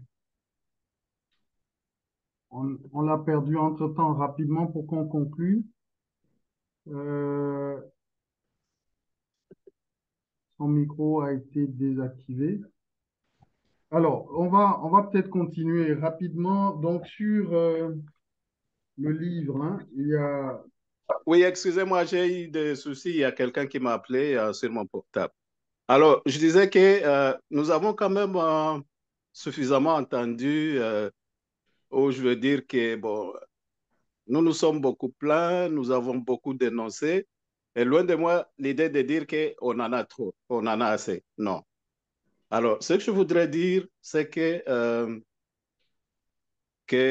au-delà des dénonciations, au-delà de plaintes et tout ça dont nous enregistrons tous les jours, personnellement, j'aurais aimé qu'on puisse passer à l'étape suivante, c'est-à-dire à l'étape des propositions, des solutions Et dans ce sens ici, je crois que là, on n'a pas vraiment trop entendu. C'est-à-dire que j'aurais aimé que dans le prochain forum comme celui-ci, dans les prochains livres qui vont sortir, qu'on puisse parler un peu plus des solutions, qu'on puisse proposer un peu plus de solutions parce que je pense que c'est là où on devrait en arriver maintenant. OK. Mais Alors, est-ce que vous avez des solutions à proposer? bien sûr, on ne les propose pas tout de suite comme ça parce que ça doit être des solutions quand même bien réfléchies. D'accord, d'accord. Parce que OK, celui qui a écrit ce livre a pris, je suis sûr, beaucoup de temps pour réfléchir et des OK. solutions. Sûrement qu'il y en a. Je suis juste en train d'exprimer un souci de voir que vraiment par la suite, même si on n'a pas encore assez entendu peut-être, mais je pense qu'on a déjà suffisamment d'infos, suffisamment appris pour que cela nous serve maintenant de base pour commencer à réfléchir sur les solutions durables, sur les solutions vraiment sérieuses dont on n'a pas trop entendu jusqu'à présent, à moins que moi, je ne sois pas assez informé. Merci beaucoup. Merci beaucoup. Alors, Deo Namujimbo, c'est à vous. Alors, dites-nous sur les solutions rapidement et peut-être les difficultés que vous avez eues à écrire cet ouvrage et nous allons conclure tout doucement. Votre micro, s'il vous plaît, est-ce que vous pouvez activer votre micro? Le son de votre micro. Voilà. Ah, ça va? Oui. Bon, pour les solutions, moi, je vais être un peu radical, hein. Parfois, je suis direct. Je crois que c'est notre ami Moat Kanege qui parlait. Je peux vous répondre simplement que la première des solutions, c'est de faire bloc. OK? Quand la France a été envahie par l'Allemagne, toute la France s'est mise ensemble pour chasser l'ennemi. OK? Mais nous, les Congolais, on se demande si nous aimons notre pays. Parce que pendant que nous sommes en guerre, pendant que nous pleurons, on devrait tous se mettre ensemble, mais les gens dansent, les gens boivent, les gens, c'est comme s'il n'y avait rien. Nos députés, dans toutes les séances de l'Assemblée nationale, ils sont là pour discuter de leur salaire, comme s'il y avait de leur salaire, 20 000, 21 000 dollars pendant que les enseignants crèvent de faim et tout. Il n'y a pas l'amour de la patrie. La première solution, c'est l'amour de la patrie, qu'on se mette ensemble. Moi, j'ai pris des risques, et Françoise aussi, la pauvre, qui n'est pas concernée par le Congo. Mais si nos musiciens, par exemple, ils sont très écoutés, vos Kofi, vos Fali et tout, s'ils chantaient qu'on se mette ensemble pour essayer de trouver des solutions, et je pense que réveiller la conscience nationale, ça serait une très très bonne chose, je peux dire, au lieu de se distraire dans les bars, dans les SAP, au stade de football, etc. Je crois qu'il n'y a pas vraiment le nationalisme, le patriotisme. Ça, ce serait d'abord une première solution. La deuxième solution, c'est peut-être de suivre quelqu'un, je ne fais l'apologie de personne, hein, mais suivre l'ambition, l'idée du docteur Mukwege et d'autres qui l'entourent, de chercher une véritable justice, qu'on ne laisse pas nos morts, les millions de morts, personne ne connaîtra certains confrères parlent de 10 millions, de 15 000, personne ne saurait le nombre exact de millions de morts, mais il faut faire en sorte d'aider à ce qu'il y ait un tribunal pénal international. Quelle stratégie? Je ne sais pas, je ne suis pas juriste, mais il faut vraiment appuyer cette idée d'une justice transitionnelle, qu'on sache qui a fait quoi et qui soit jugé ces gens-là. Personne n'est au-dessus de la justice. Mais tant qu'on n'a pas fait ça, on restera à se plaindre, à pleurer, à pleurer, à pleurer, et la situation ne changera pas. Et Kagame continuera avec ses sbires, hein, ils continuent, ses sbires, ça veut dire ces gens qui travaillent avec lui, ils vont Merci. continuer à perpétuer, à nous dominer, à nous cracher dans la gueule, et on va pleurer, mais il n'y aura pas de solution. Donc il faut un effort Alors, patriotique national. Françoise Germain-Robin sur les solutions et nous allons conclure, s'il vous plaît. Oui, oui, je rejoins complètement ce que vient de dire Déo sur la justice. Parce que s'il n'y a pas de justice, il n'y aura jamais de tranquillité et de solution. On a dit tout à l'heure que les criminels, certains des criminels, de ceux qui ont commis des massacres ou les ont encouragés ou les ont laissés faire, sont à la tête de l'armée, à la tête de certaines institutions, tant au Congo, au Rwanda qu'en Ouganda, d'ailleurs, parce qu'on ne parle pas beaucoup de l'Ouganda, mais l'Ouganda a joué et continue de jouer un rôle dans la déstabilisation du Congo. Donc, tant que ces gens-là seront au pouvoir, c'est-à-dire qu'ils n'auront pas été jugés pour leurs crimes, il n'y aura aucune raison pour que ça s'arrête. Les crimes vont continuer. Il faut juger les criminels, les enlever des postes de direction qu'ils occupent et donner à ces pays des dirigeants dignes de ce nom et qui soient intègres surtout. Qui soient intègres. D'accord. C'est ça la solution. La justice et l'intégrité. La justice et l'intégrité. Oui. Alors, Monsieur Matt Canet, j'ai coupé votre micro, s'il vous plaît. Alors, on arrive au terme donc de cette émission. Une toute dernière question. Quelles sont les difficultés que vous avez rencontrées pour écrire cet ouvrage et ensuite sur votre actualité et ensuite le mot de fin? On va commencer par Deo Namujimbo et conclure avec Françoise Germain-Robin. Sur les difficultés liées à l'ouvrage, où est-ce que vous en êtes au niveau de la promotion? Et enfin, donc, le mot de fin. Pour ce qui est des difficultés, je ne peux pas dire qu'il y a eu, vraiment, François va me compléter, hein. Les difficultés qu'on a eues, c'était, d'après moi, c'était surtout, vous verrez que c'est un livre de témoignages, hein. D'abord de réunir des témoins, des gens qui pouvaient parler réellement, des témoignages crédibles. C'est pour ça que l'une des principales difficultés, c'est que nous avons mis beaucoup de temps, environ 2 ans. Toutes nos économies à Françoise et à moi-même, ils sont passés pour aller rencontrer les témoins. On a dit en Espagne, enfin, en Italie, on a parlé de. On est allé rencontrer des gens en Suisse, un peu Suisse. partout. Et donc, c'est ça les principales difficultés. On y a mis beaucoup de temps, on a tout laissé. Euh, Moi, je suis auto-entrepreneur, mais pendant 2 ans, je n'ai pas travaillé pour me consacrer à ce livre. On a passé des milliers d'heures dans les bibliothèques, sur Internet, pour chercher de la documentation, pour que ce livre, c'est ça, je peux dire, les principales difficultés. OK? Et pour ce qui est de la promotion, Françoise va me compléter.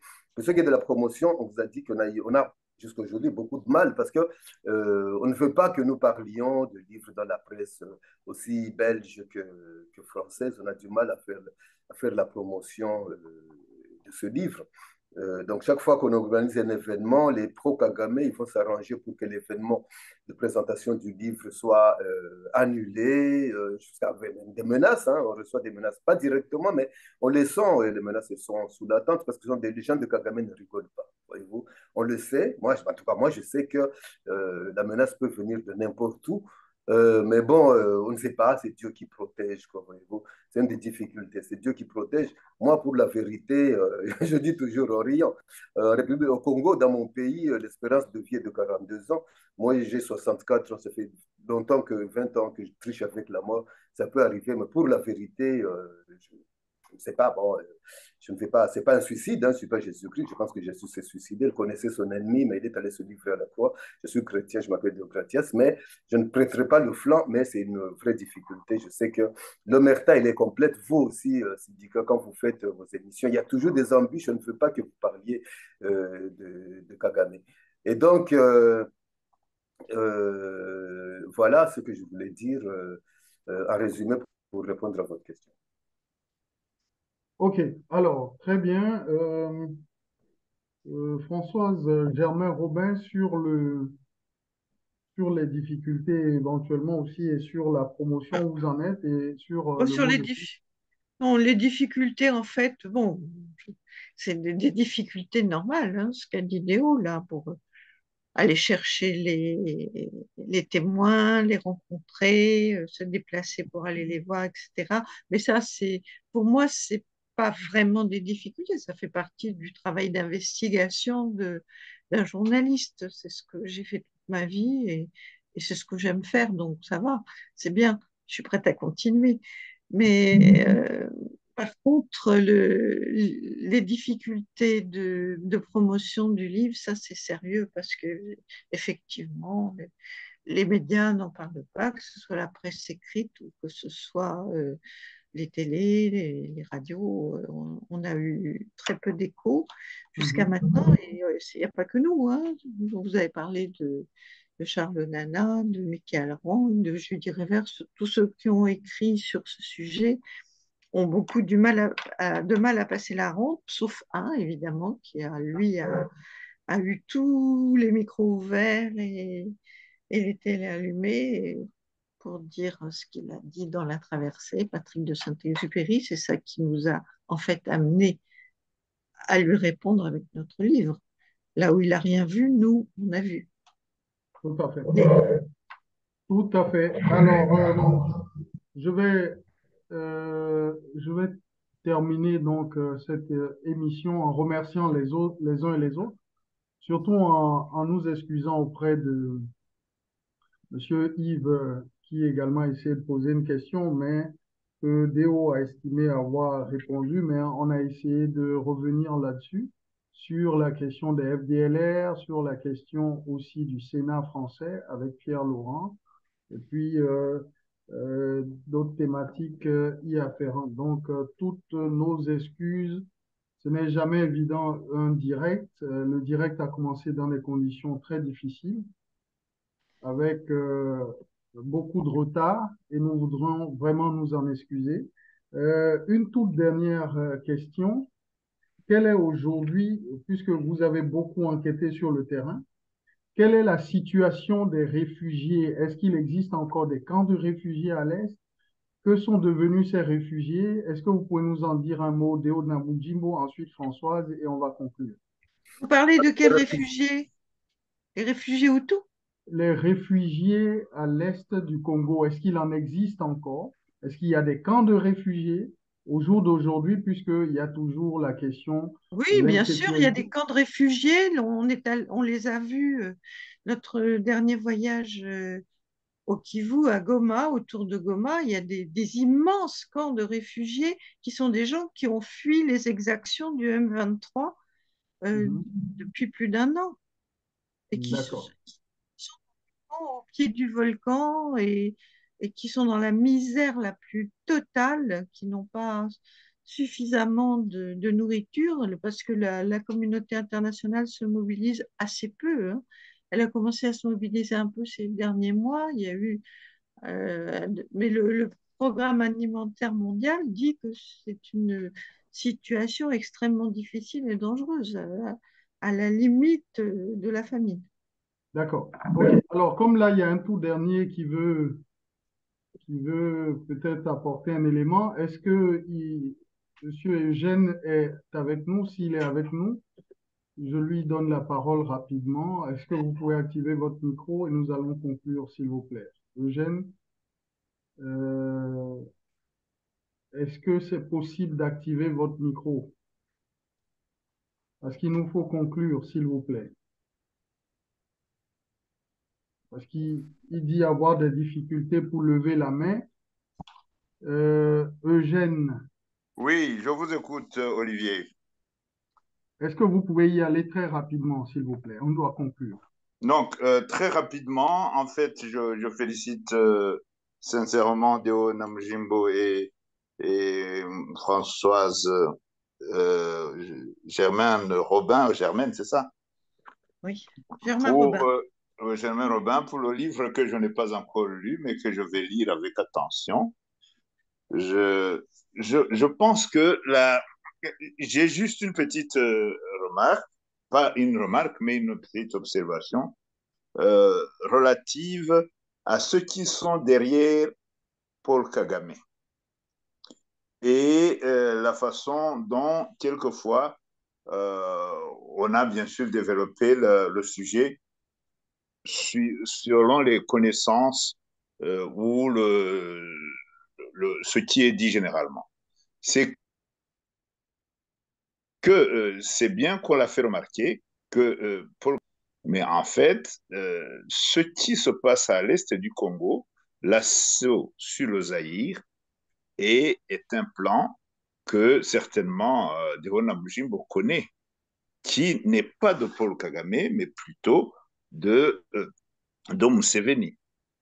Et ce que j'aurais voulu entendre dire Deon Namujimbo et Françoise, c'est comme Museveni occupe l'Ituri depuis 2013 et qu'on voit aujourd'hui qu'il rentre à l'est du Congo avec environ 15 000 hommes, et que même dernièrement, les dernières semaines, il a eu l'autorisation de voler avec les Sukhoi 25 sur la République démocratique du Congo, qu'est-ce que la République démocratique du Congo peut attendre de celui qui a même fait le plan de l'occuper depuis les années 80 et qui se trouve aujourd'hui acteur et co-acteur avec les FARDC? C'est ça ma question. D'accord. Déo? Parce que je pourrais juste ajouter une chose qu'on n'a pas abordée, bien sûr, c'est que dans le livre, bien sûr qu'ils ont recueilli les témoignages, mais on connaît bien cette stratégie d'encerclement.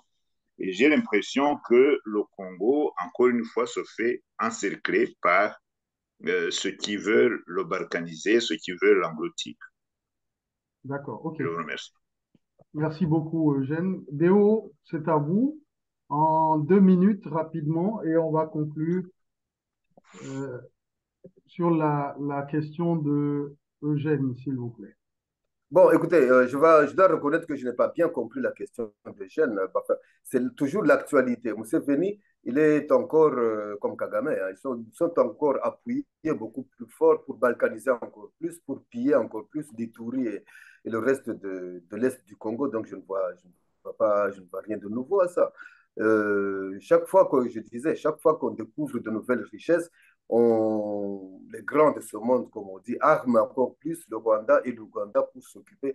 Ils sont encore plus, de plus en plus manipulés, comme on n'a que 2 minutes. C'est ce que je peux résumer. Et ici, là, sur place, je n'ai pas des chiffres sous mes yeux pour étayer mes affirmations, mais c'est comme ça que je peux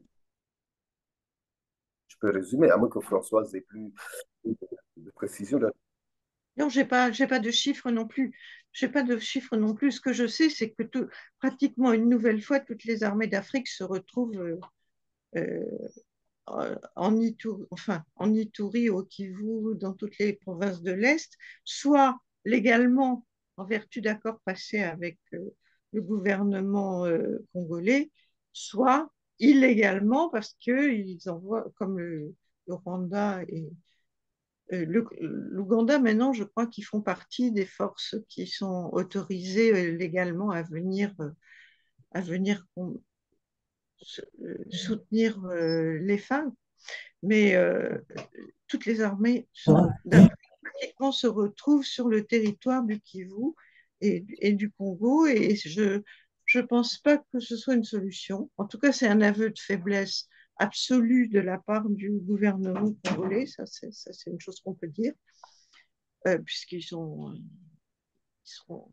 tout à fait conscients que leur armée ne peut pas faire face. La MONUSCO avoue elle-même qu'elle ne peut pas faire face. Et donc, on fait appel à toutes les armées d'Afrique centrale et d'Afrique du Sud. Et ça ne sera pas la solution, ça c'est clair. C'est pas en ajoutant de la guerre à la guerre qu'on fait la paix. Si vous permettez, je vais ajouter une dernière chose. Vous permettez? Allez-y, s'il vous plaît, on va conclure. Oui, juste en 2 minutes. Vous m'avez donné 2 minutes. Je vais un peu éclairer par un exemple, voyez-vous, parce qu'on parle de l'Ouganda. Monsieur Museveni, pendant les rébellions là et tout, Monsieur Museveni a pris contact avec Monsieur Bemba, qui est un civil, Jean-Pierre Bemba, pour piller. Il a créé le mouvement de libération du Congo pour piller l'Ituri et une partie de l'Est et du Nord du Congo. Aujourd'hui, Monsieur Jean-Pierre Bemba est vice-président du pays, ministre de la Défense, mais on n'a jamais appris quelque non, part. Il n'est pas, précision, il n'est pas vice-président, il est vice-premier ministre.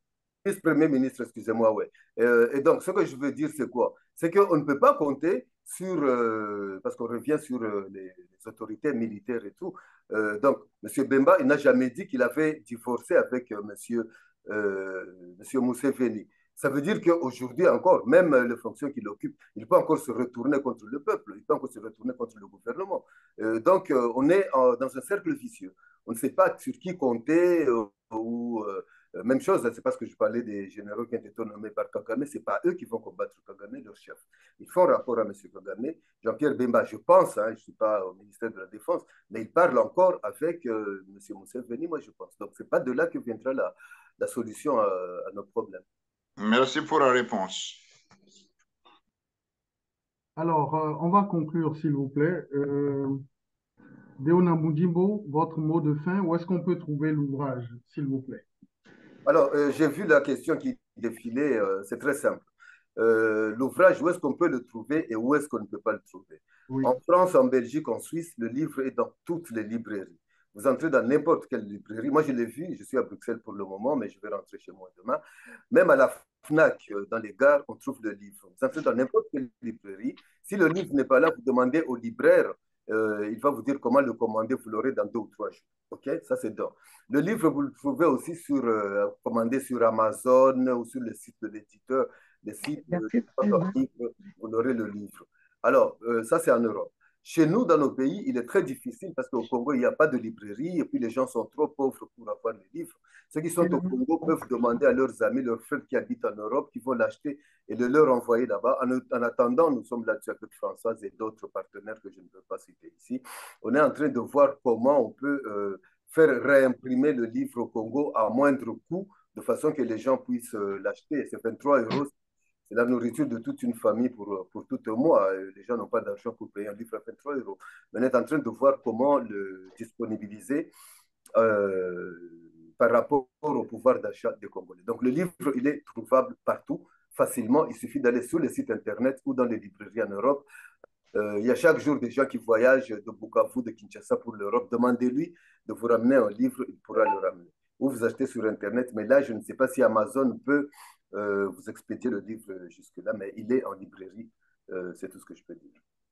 Très bien. Françoise Germain, donc sur cette émission, on va commencer par vous. Votre mot de fin, s'il vous plaît, et puis quelle est votre actualité? Est-ce qu'il y a une promotion qui est en vue? Est-ce qu'il y a des activités?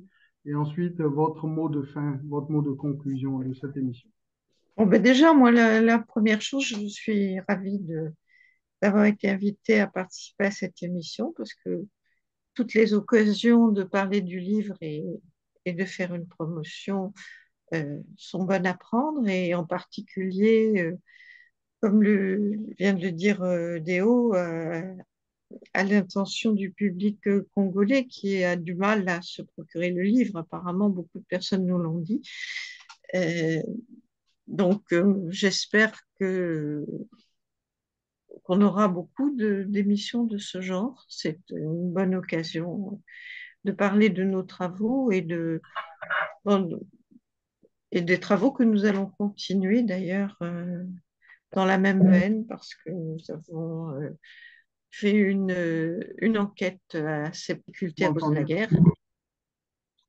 On va continuer le travail et puis ne pas se décourager surtout. Est-ce que vous pouvez reprendre la dernière partie parce qu'on vous avait perdu tout à l'heure dû à des problèmes de connexion? Ah bon? D'accord. Oui.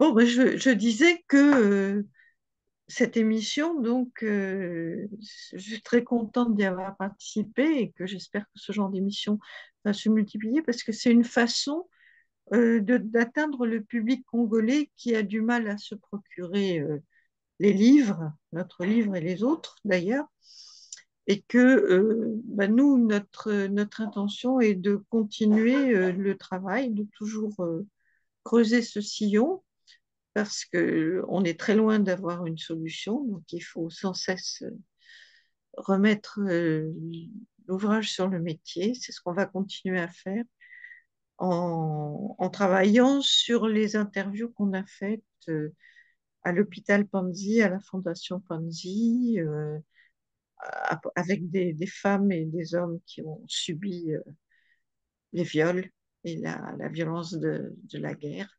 Parce que ça continue, c'est ça qu'il faut savoir, ça continue.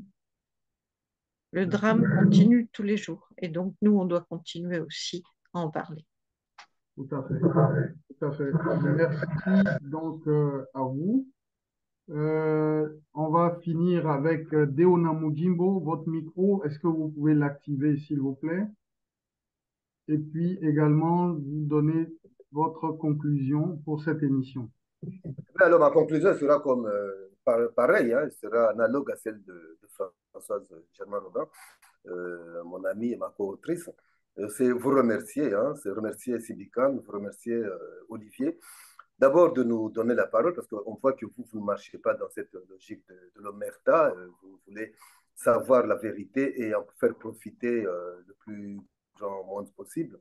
Mais aussi vous remercier pour votre courage, parce que vous prenez beaucoup de courage aussi, vu les gens qui sont en face, qui ne veulent certainement pas que vous puissiez donner la parole à des gens qui n'ont pas le droit à la parole.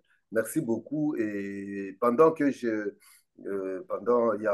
nous parlions, je vois des gens qui échangent, qui me disaient déjà, parce que bon, on a eu des problèmes de connexion au début, surtout, je m'excuse, hein, c'était de ma faute, donc c'est moi qui n'étais pas connecté à temps, mais il y en a qui m'ont écrit, ils ont dit non, c'est sûrement un sabotage.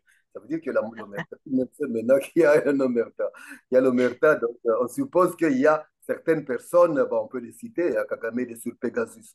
Il y a beaucoup de gens qui ils sabotent comme il veut. Donc, on pensait déjà que votre émission, Olivier, avec nous, était déjà sabotée. Ça n'a pas été le cas. Mais vous prenez du courage, enfin, vous usez de votre courage pour la vérité comme nous. Et voilà, je vous remercie beaucoup. Et je remercie aussi beaucoup tous les gens, ceux qui sont très nombreux à nous avoir suivis et ceux qui sont intervenus hein, au cours de l'émission. Je vois Fabien, Chimène, Eugène, Moët Kanege, tous les gens qui nous ont suivis.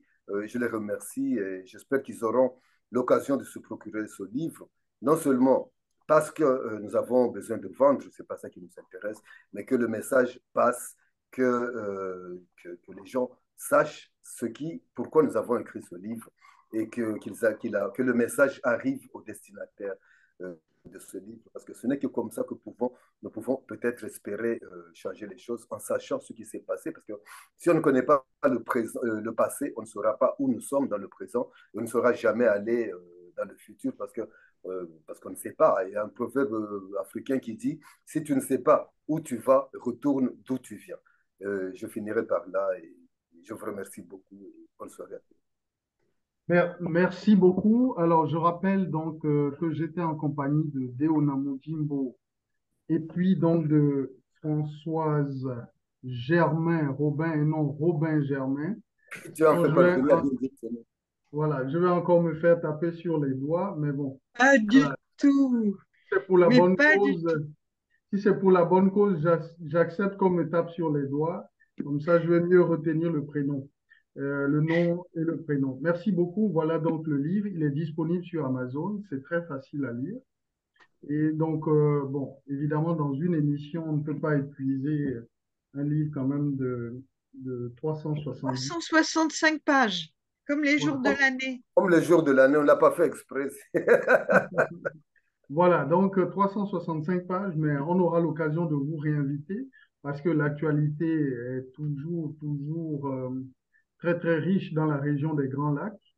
Oui, En Belgique, où hélas. nous sommes, le gouvernement belge vient de refuser l'accréditation d'un ambassadeur rwandais qui avait sévi donc en République démocratique du Congo et qui s'appelle Vincent Karega, et qui est connu comme étant donc quelqu'un qui était impliqué dans des crimes, des assassinats en Afrique du Sud, mais aussi en République démocratique du Congo.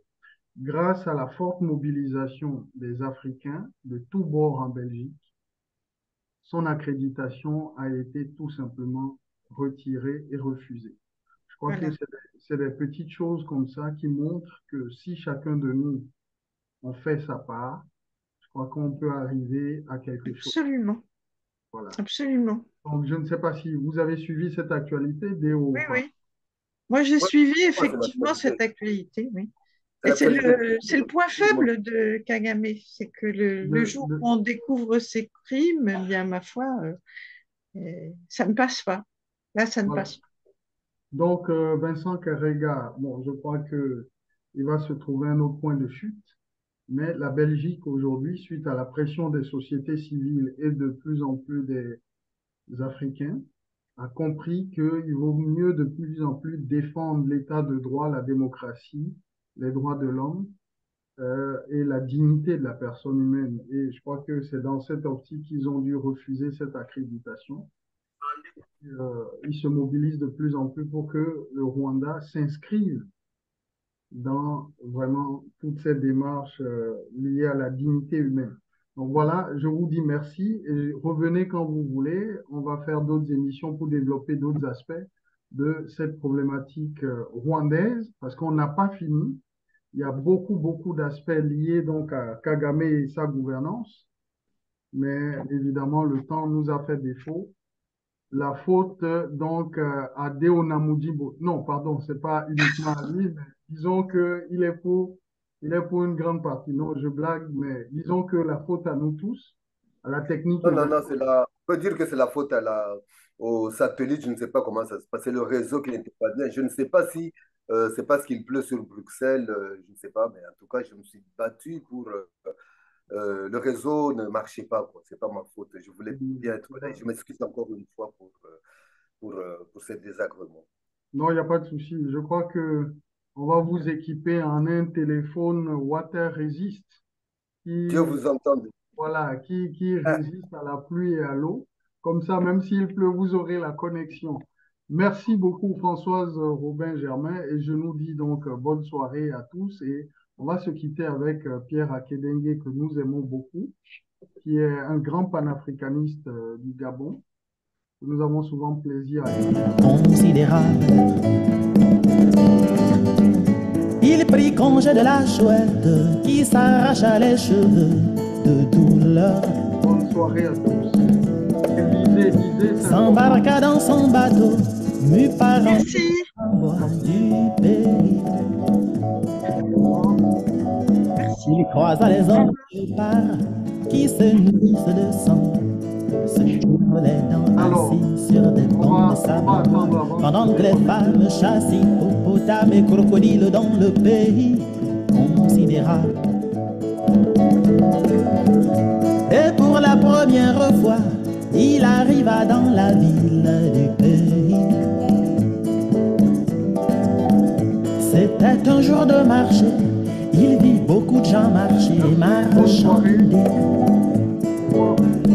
Kadoyana, y'a bon et chacun de remplir son panier. D'un peu de pollution, d'un petit peu d'indigestion, d'un peu d'aliénation et taxation du pays considérable. Sur ce sonna l'Angélus, en même temps que le canon, un vieux canon. Tous les enfants du pays, comme un seul, se mirent au pas en plein marché. Toute religion sert une politique, c'est quelques mots à peine lancés. Bref, fut emmené à plat ventre sur le dos par les mercenaires du pays qui l'enfermèrent au cachot. Considérable, considérable. Et derrière les barreaux, Boé se mit à